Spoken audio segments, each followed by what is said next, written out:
Halo teman-teman semua, sobat Priuk yang lagi pada nonton, selamat datang di IG Live hari ini.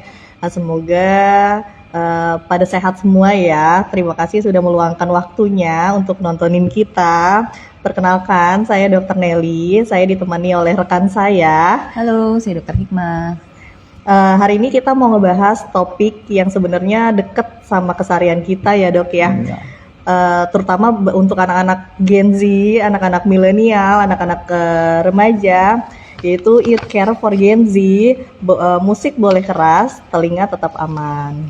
Siapa nih di sini yang suka pakai headset, pakai earphone atau headphone, entah buat dengerin musik atau buat nonton atau buat nemenin kita lagi belajar atau sambil main game. Musik sebenarnya bisa bikin mood booster banget ya dok ya. Kadang bisa bikin kita fokus, nemenin kita lagi di jalan. Tapi tanpa kita sadari, kebiasaan mendengarkan musik yang terlalu lama atau volumenya terlalu keras itu bisa berdampak pada kesehatan telinga kita. Orang dewasa muda karena paparan suara keras dari gadget dan lingkungan sekitar. Nah, hari ini di live IG kita hari ini kita mau bahas hal-hal penting seperti seberapa keras sih volume musik yang masih aman, kemudian apakah earphone benar-benar berbahaya, kenapa telinga bisa berdenging setelah dengar musik terlalu keras, dan tentu saja kita juga akan membahas mitos dan fakta seputar kesehatan telinga. Jadi buat teman-teman yang sedang menonton jangan ragu untuk ikut berinteraksi. Silahkan tulis pertanyaannya di kolom komentar, nanti akan kita bahas bersama. Karena ingat, musik boleh keras tapi telinga tetap harus aman. Oke, jadi gangguan pendengaran adalah kondisi ketika seseorang tidak dapat mendengar suara dengan baik pada tingkat yang normal atau mengalami kesulitan memahami bunyi di sekitarnya. Nah, penyebab gangguan pendengaran sendiri ada beberapa macam. Yang pertama karena paparan suara keras, misalkan sering dengerin musik yang terlalu keras, atau suka nonton konser, pakai headphone yang terlalu lama, atau bekerja di lingkungan yang bisingnya tinggi. Lalu yang faktor kedua ada infeksi telinga, misalkan lagi sakit sinusitis, atau otitis media, atau telinga yang keluar cairan, atau lagi infeksi saluran pernafasan atas, itu juga dapat mempengaruhi gangguan pendengaran kita. Lalu yang ketiga ada faktor genetik atau faktor keturunan, lalu ada faktor obat-obatan tertentu atau obat-obatan yang ototoksik yang mempengaruhi fungsi telinga, dan yang terakhir ada faktor penuaan atau yang biasanya kita sebut sebagai presbikusis ya dok. Nah, perkembangan teknologi dan gaya hidup digital membuat penggunaan earphone, headphone, serta paparan musik dengan volume tinggi menjadi bagian dari aktivitas sehari-hari, baik saat belajar, bermain game, menonton, maupun mendengarkan musik. Gangguan pendengaran masih menjadi masalah kesehatan yang cukup besar di Indonesia. Prevalensi gangguan pendengaran diperkirakan sekitar 4-5% populasi atau lebih dari 11 juta orang. Dan angka ini juga ditemukan pada kelompok usia muda. Beberapa penelitian bahkan menunjukkan bahwa sekitar 18-20% remaja dapat mengalami gangguan pendengaran akibat paparan bising, terutama dari penggunaan perangkat audio pribadi dan lingkungan dengan suara keras. Indonesia itu gangguan pendengaran menjadi peringkat keempat di Asia Tenggara. Dengan diikuti prevalensi ketulian sekitar 0,09% dan gangguan pendengaran itu sekitar 16,8% dari jumlah penduduk. Paparan suara keras dalam waktu yang lama dapat merusak sel rambut di telinga dalam yang berperan penting dalam proses pendengaran. Kerusakan ini bisa bersifat permanen dan dapat menyebabkan penurunan pendengaran sejak usia muda. Oleh karena itu, penting bagi generasi muda untuk memahami cara menikmati musik secara aman agar kesehatan telinga tetap terjaga. Gak mau kan masih muda udah presbikusis? Ya, betul. Nah, ini selanjutnya kita masuk mitos fakta terkait gangguan pendengaran. Jadi yang pertama nih dok, ada yang bilang gangguan pendengaran itu hanya terjadi pada orang tua. Itu mitos ya teman-teman, mitos. Karena gangguan pendengaran itu nggak hanya dialami oleh orang tua aja, tapi makin kesini karena gaya hidupnya semakin teknologi juga semakin canggih ya dok, macam-macam headset, jadi earpods atau yang lain-lain itu udah teknologinya udah canggih-canggih, jadi memungkinkan anak remaja itu bisa mengalami gangguan pendengaran. Paparan suara yang keras dari earphone atau headphone atau konser musik atau tempat hiburan yang sound horeg kalau yang sekarang ya. Infeksi telinga juga bisa menyebabkan anak-anak muda kita bisa terganggu gangguan telinganya, atau bahkan faktor genetik atau kondisi medis tertentu juga bisa memungkinkan anak muda terkena gangguan telinga. Jadi nggak hanya di orang tua aja ya. Mitos fakta berikutnya, kalau masih bisa dengar orang ngomong berarti pendengaran masih 100% aman. Ini mitos banget, karena sebenarnya ambang dengar normal manusia adalah sekitar 0 sampai 25 desibel pada frekuensi suara antara 250 sampai 8000 Hz. Artinya, seseorang dengan ambang dengar dalam rentang ini dapat mendengar suara-suara yang lembut sekitar 0 desibel hingga suara normal sekitar 25 desibel tanpa kesulitan. Ambang dengar atau hearing threshold adalah tingkat suara paling pelan yang bisa didengar oleh seseorang. Jadi, jika ambang dengar melebihi 25 desibel, itu nunjukin adanya penurunan kemampuan pendengaran atau gangguan pendengaran. Jadi, kalau misalnya kita sering ngomong, apa? Ulang? Itu udah tanda-tanda tuh, berarti sebenarnya ada gangguan pendengaran.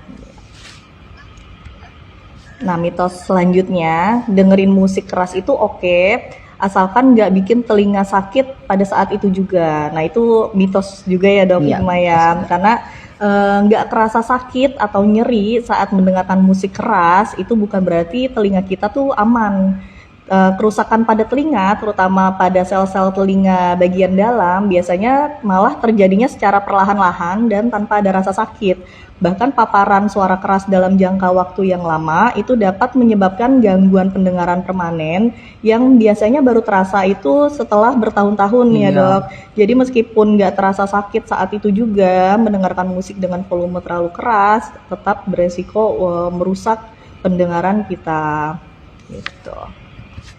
Mitos fakta berikutnya, pakai earbud lebih aman daripada headphone besar karena suaranya langsung masuk. Ini juga mitos. Jadi sebenarnya bukan pada alat yang digunakan, lebih ke cenderungnya itu adalah penggunaan dari volume dan durasi penggunaan. Jadi justru kalau pakai earbuds itu langsung masuk ke telinga. Jadi kalau langsung masuk ke telinga, tapi kan gangguan suara lain dari luar masih bisa kita dengar. Jadi kita cenderung akan naikin tuh volumenya. Dibandingkan kalau kita pakai headphone. Kalau headphone kan itu langsung nutup semua telinga. Jadi gangguan suara dari luar nggak masuk. Jadi fokus tuh. Jadi suara volume yang digunakan juga nggak terlalu besar. Nah, jadi keamanan pendengaran lebih tergantung pada volume dan durasi penggunaan, bukan hanya jenis alatnya. Gunakan perangkat audio dengan volume wajar dan batasi durasi untuk menjaga kesehatan telinga. Nah, mitos selanjutnya Dok, telinga bersih itu kalau dikoreknya pakai katembat sampai nggak ada kotorannya. Nah, itu mitos ya Dok, karena faktanya mengorek telinga dengan katembat itu pada kondisi-kondisi tertentu malah mendorong kotoran jadi masuk ke liang telinga yang lebih dalam lagi, dan itu bikin sulit dikeluarkan malah ya Dok ya, yang bisa menyebabkan sumbatan, iritasi, bahkan luka pada saluran telinga. Jadi kotoran telinga itu sebenarnya nggak perlu dibersihin sering-sering ya Dok ya, karena kadang kotoran itu jadi pelindung untuk telinga kita, ngelindungin dari debu, dari kuman, dari benda asing, serta menjaga kelembapan kulit telinga. Jadi membersihkan telinga sebaiknya hanya di bagian luar aja, pakai lap bersih, atau minta tolong bantuan keluarga untuk bantu ngebersihin di bagian yang terlihat aja. Jadi nggak perlu sampai dikorek-korek ke dalam-dalam gitu.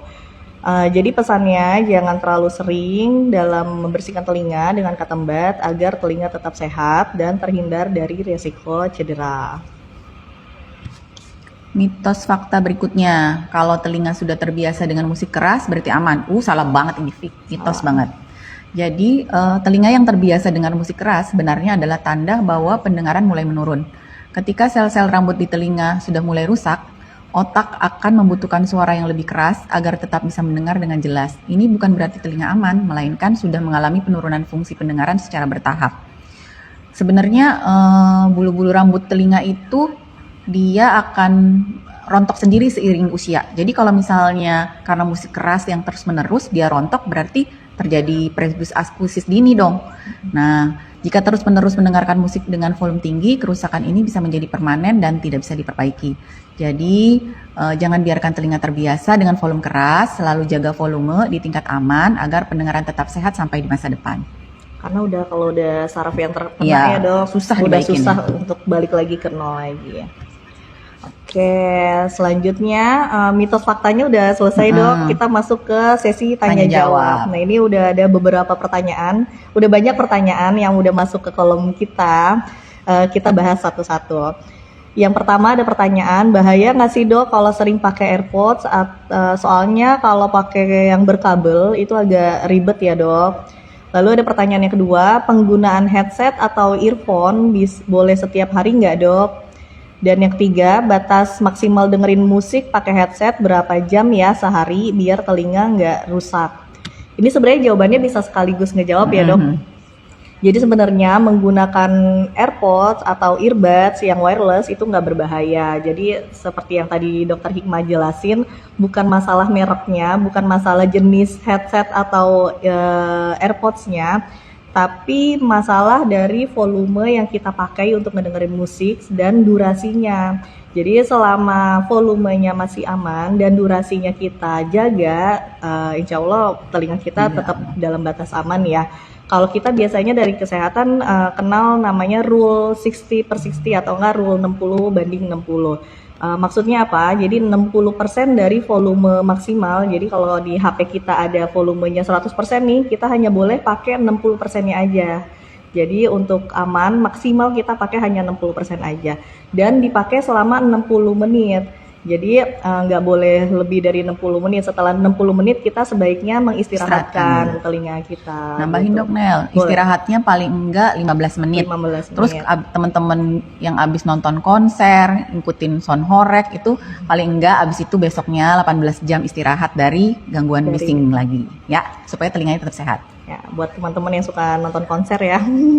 Konser Korea dok. Iya. Berikutnya ada pertanyaan nih, apa yang menyebabkan pendengaran berkurang di usia muda dan bagaimana antisipasinya? Kemudian apa tanda awal gangguan pendengaran pada anak muda? Jadi penyebabnya itu ada beberapa. Ada yang bisa kita hindari, ada yang nggak bisa. Yang kita nggak bisa hindari itu misalnya dari sakit dan usia. Terus kalau yang kita bisa hindari, misalnya dari paparan suara keras, terus sama obat-obatan ototoksik yang membuat saraf telinga rusak. Jadi itu bisa kita hindarin, sama pengumpulkan kotoran telinga. Cara antisipasinya berarti tadi udah dijelasin sama Dokter Nelly, gunakan aturan 60/60 saat memakai earphone. Jadi 60% volume maksimal selama 60 menit, kemudian istirahat 15 menit. Hindari paparan suara keras yang terlalu lama. Kemudian gunakan pelindung telinga di lingkungan yang bising.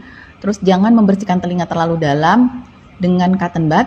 Kemudian periksa telinga ke dokter jika ada keluhan. Oh iya, jangan lupa kita punya CKG nih. Jadi bisa nih teman-teman manfaatkan untuk memeriksakan pendengarannya. Ada kelainan apa atau tidak. Paling enggak, kalau telinga itu sebaiknya diperiksa 6 bulan sekali untuk lihat ada kotoran telinga atau tidak. Jadi jangan dikorek-korek sendiri. Beberapa tanda awal yang perlu diperhatikan, misalnya telinganya berdenging atau yang disebut tinnitus. Kemudian sering kalau orang-orang bisa dengar, ini volumenya malah dikencengin. Nah, mungkin berarti ada mulai gangguan pendengaran tuh. Atau kalau di tempat rame, kayaknya kok susah ya ngerti sama pembicaraan orang-orang. Terus misalnya lagi ngobrol, suka bilang, ulangin dong, apa tadi ngomong apa? Itu mulai tanda-tanda tuh. Sama telinga terasa penuh atau tidak nyaman. Udah ada belum tanda-tanda itu di kalian? Jangan-jangan ya dok, ikut CKG. Iya. Nah ini ada pertanyaan selanjutnya dok. Kalau ada suara kresek-kresek di telinga setiap habis teriak atau bersuara keras, itu kenapa ya dok? Nah ini salah satu keluhan yang lumayan ya dok sering ditemukan di poli, karena pasiennya tuh ngerasa kok kayak ada kresek-kresek, kayak ada binatang tapi nggak kemasukan apa-apa gitu. Pasti ada ya di poli sering ngalamin kayak gitu ya. Nah ini biasanya terkait perubahan tekanan yang ada di telinga bagian tengah. Jadi kalau di medis biasanya sebut sebagai tuba eustasius. Jadi kalau kita itu sebenarnya ada saluran yang menghubungkan antara telinga sama hidung. Kalau untuk anak kecil lebih datar biasanya dok. Jadi anak kecil tuh biasanya lebih sering kupingnya keluar cairan atau masalah kupingnya sakit karena tuba eustasiusnya dia masih datar. Nah kalau untuk orang dewasa dia sebenarnya agak tinggi, tapi nggak memungkinkan kalau orang dewasa itu bisa terkena infeksi pada tuba itu. Jadi biasanya bunyi kresek-kresek itu bisa karena ketegangan otot atau enggak tuba Eustasiusnya itu kaget dan dia meregang. Nah, itu yang menimbulkan sensasi rasa kresek-kresek. Nah, selain ada masalah di tuba juga bisa karena otot telinga tengah atau ada kotoran. Jadi kotoran juga kadang kalau misalkan ditambah dengan suara yang tiba-tiba keras, kotoran itu bisa agak sedikit goyang. Nah, itu yang rasanya seperti ada kresek-kreseknya gitu. Nah, kapan perlu diperiksa? Kalau misalkan suara kresek-kreseknya itu disertai dengan gejala lain, seperti pendengaran yang makin menurun atau telinganya ada sensasi berdengung yang semakin lama, atau disertai dengan nyeri telinga atau telinganya terasa penuh terus-terusan dan keluar cairan dari telinga. Nah, kalau disertai dengan tanda-tanda tersebut, baiknya datang ke puskesmas untuk diperiksakan. Kalau dirasa perlu rujukan ke dokter THT, kita akan kasih gitu. Atau periksakan pakai CKG lagi, karena CKG bisa dipakai 1 tahun sekali ya dok. Benar. Dan CKG itu terintegrasi, nggak hanya telinga aja yang diperiksa, jadi periksa yang lain juga kita lakuin juga ya dok. Gitu. Pertanyaan berikutnya, apakah telinga berdenging bisa mempengaruhi keseimbangan atau vertigo? Sebenarnya nggak gitu. Telinga itu punya 2 sistem penting. Dia ada koklea dan ada sistem vestibular. Koklea atau rumah siput bahasa awamnya itu berfungsi untuk pendengaran. Dan sistem vestibular itu berfungsi untuk menjaga keseimbangan tubuh. Jika terjadi gangguan, maka dua-duanya akan mengalami itu. Kedua fungsi ini bisa terpengaruh. Jadi kalau orang yang mengalami telinga berdenging atau tinnitus, kadang-kadang dia akan mengalami pusing berputar atau vertigo. Ya. Karena ini ya dok, keseimbangan kita tuh di manusia tuh sebenarnya ada 3, ada di mata, ada di otak, dan ada di telinga. Jadi kalau misalkan sebenarnya ada tesnya namanya Romberg test ya dok. Ya. Jadi kita mau ngetes keseimbangan yang ada di telinga kita tuh pakai Romberg test. Jadi menutup mata, berdiri. Kalau misalkan posisinya jadi goyang, berarti ada gangguan keseimbangan. Nah, itu gangguan keseimbangan pada telinga. Nah, ada pertanyaan selanjutnya dok. Gangguan pendengaran ini bisa sembuh nggak ya dok? Kapan perlu memeriksa pendengaran ke dokter? Kalau kapan perlu tadi udah dijelasin ya dok. Nah, gangguan pendengaran bisa sembuh atau enggak, ini tergantung lokasi gangguannya ada di mana. Jadi gangguan pendengaran itu ada 2 macam, ada yang konduktif dan ada yang sensorineural. Artinya kalau konduktif itu gangguannya hanya di bagian luar aja, dari gendang telinga sampai bagian luar telinga. Contohnya seperti ada bisul, ada kotoran telinga, atau ada cairan infeksi, bengkak di liang telinga, itu namanya tuli karena konduktif. Nah, ada satu lagi tuli karena sensorineural. Nah, ini yang tadi dokter Hikmah bilang ada gangguan di kokleanya.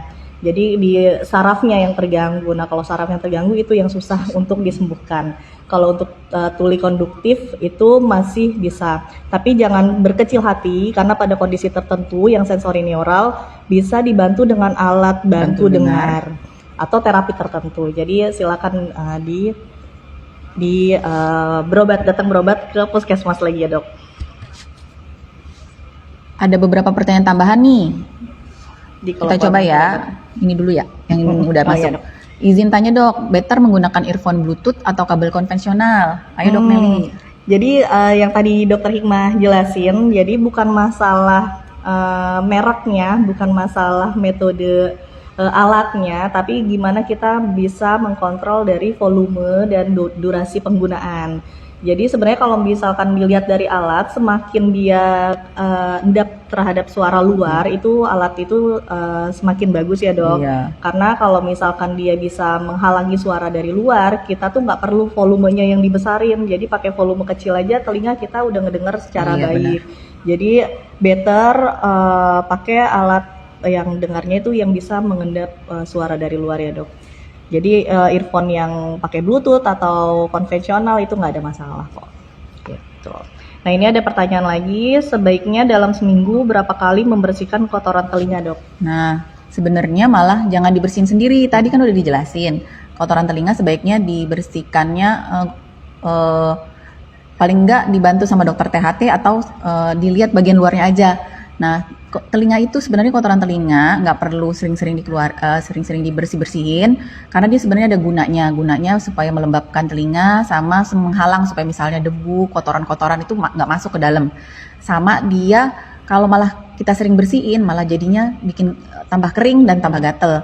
Terus juga sebaiknya setiap 6 bulan aja ke dokter THT untuk dibersihkan kotoran telinganya. Jadi jangan sering-sering dipakein cotton bud gitu. Ya, sama ini ya dok, sebenarnya kotoran telinga kita tuh Oh sebenarnya iya, secara alami bisa keluar dengan sendirinya dengan sambil kita ngunyah, sambil ngomong atau kita nguap itu sebenarnya sebenarnya keluar gangguan ya kotoran telinganya lama-lama ke depan terus ya dok Iya. ya gitu. Terus ada pertanyaan lagi, boleh nggak sih korek kuping pakai cotton bud bukan buat bersihin tapi buat ngegaruk aja? Nah itu nggak boleh ya dok. Iya. Karena semakin dibersihin, biasanya kan kuping itu isinya saraf-saraf kecil ya dok. Semakin banyak dibersihin, semakin sensitif. Jadi kalau suka ngerasa kok kayak ada yang jalan-jalan, ada yang geremet-geremet, tuh itu bisa salah satu tanda kuping kita tuh kering gitu. Iya. Terus yang terakhir nih, yang mempengaruhi kotoran telinga basah dan kering, apa karena faktor sering dibersihkan jadi kering? Enggak juga sih sebenarnya ya. Juga. Ini kayaknya karena genetik aja, jadi bukan gara-gara sering-sering dibersihkan. Iya, Ya. Ada lagi ini ada pertanyaan dok di kolom komentar banyak nih. Ini dok, berapa jam dalam sehari bisa pakai earphone? Tadi kan dibilang kalau 60 menit istirahat 15 menit. Istirahatnya 15 menit, tapi apakah ada maksimal total seharinya berapa jam? Kayaknya yang penting kan durasi ya. Jadi jangan lama-lama, boleh setiap mau 2 jam, mau 3 jam, tapi jangan tetap ingat harus istirahat setiap 15 menit, setiap 1 jam 15 menit istirahat. Ingat aja tadi paparan semakin sering, semakin lama itu bikin si rambut-rambut di koklea makin botak, berguguran. Jadi jangan terlalu lama, durasi itu penting. Sama yang ini ya dok, yang nonton konser ya dok, tadi istirahatnya istirahat dulu 18 jam. Oke. Ada lagi nggak pertanyaan di kolom komentar? Udah sih dok, nggak ada lagi. Oke. Sebelum ditutup, mau saya tambahin sedikit sebagai pengamat ibu hamil dan anak-anak, karena gangguan pendengaran juga ada di bayi dan balita. Nah, supaya tidak terjadi gangguan pendengaran kongenital, ibu hamil sebaiknya memeriksakan kehamilannya secara teratur, terus ikut imunisasi, jangan lupa ibu hamilnya. Terus kalau bayinya sudah lahir juga ikut imunisasi. Seperti campak dan rubella kan bisa bikin komplikasi ketulian. Jadi supaya campak dan rubella nggak ada lagi di sekitar kita, terjadi herd immunity, ya jadi harus ikuti jadwal imunisasi. Terus jangan lupa juga untuk mendeteksi perkembangan balita mengikuti buku SD di TK. Di buku KIA ada namanya tes daya dengar yang sudah dimodifikasi. Jadi pada usia 3 bulan mestinya kalau ada gangguan pendengaran itu sudah bisa terdiagnosa, dan paling minim maksimal di 6 bulan itu udah mulai diintervensi supaya tidak terjadi keterlambatan gangguan bicara dan bahasa di anak-anak. Nah, kita bisa pakai buku KIA, nanti kita ngenilainya kemampuan reseptif, kemampuan ekspresi, dan kemampuan visual di anak-anak. Itu aja ya, yang agak-agak luar tema. Nah, tidak terasa nih, kita sudah sampai di penghujung IG Live hari ini. Terima kasih banyak untuk kawan-kawan sekalian yang sudah meluangkan waktu untuk bergabung, mendengarkan, dan juga aktif bertanya di kolom komentar. Dari diskusi kita hari ini, kita belajar bahwa menjaga kesehatan telinga itu sangat penting, terutama bagi anak muda yang setiap hari tidak lepas dari musik, earphone, headphone, dan berbagai aktivitas dengan paparan suara. Musik tentu boleh dinikmati bahkan dengan semangat dan energi, tapi tetap perlu dilakukan dengan cara yang aman agar kesehatan pendengaran kita tetap terjaga dalam jangka panjang. Semoga informasi yang kita bahas hari ini bisa menambah wawasan dan membuat kita lebih peduli ya dok, lebih aware terhadap kesehatan telinga, mulai dari mengatur volume, membatasi durasi penggunaan earphone, sampai lebih peka terhadap tanda-tanda awal gangguan pendengaran. Sekali lagi terima kasih untuk semua yang udah bergabung. Terima kasih Dr. Hikmah. Terima kasih Dr. Nelly yang sudah mau menemani saya. Jangan lupa untuk terus menjaga kesehatan telinga kalian, karena musik boleh keras tapi telinga harus tetap aman. Sampai jumpa di sesi edukasi berikutnya. Tetap sehat dan semangat. Udah dok.